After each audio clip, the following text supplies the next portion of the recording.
अक्कलकोट तालुक्यातील मैंदर्गी येथे कौटुंबिक छळाला कंटाळून एका विवाहितेने आपल्या 2 वर्षांच्या चिमुकल्यासह विहिरीत उडी घेत आत्महत्या केल्याची हृदयद्रावक घटना घडली. मंगळवारी दुपारी 12च्या सुमारास ही घटना उघडकीस आली.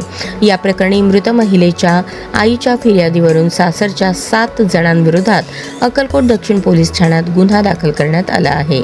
भाग्यश्री सिद्धप्पा कट्टीमनी वय 30 यांनी तोरणी रोडलगत असलेल्या विहिरीत आपल्या 2 वर्षांचा मुलगा शिवराजसह उडी घेतल्याची माहिती नातेवाईकांनी माहेरी कळवली. घटनेची माहिती मिळताच भाग्यश्रीची आई कल्लव्वा बसप्पा पुजारी राहणार भोसगा पुजारी अफजलपूर जिल्हा कलबुर्गी कर्नाटक या नातेवाईकांसह घटनास्थळी दाखल झाल्या.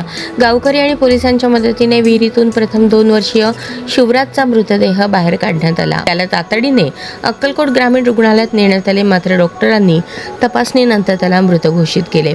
त्यानंतर सुरू असलेल्या शोध मोहिमेदरम्यान भाग्यश्रीचा मृतदेह विहिरीवरील पाण्यात तरंगताना आढळून आला. पोलिसांनी मृतदेह बाहेर काढून ग्रामीण रुग्णालयात पाठवला.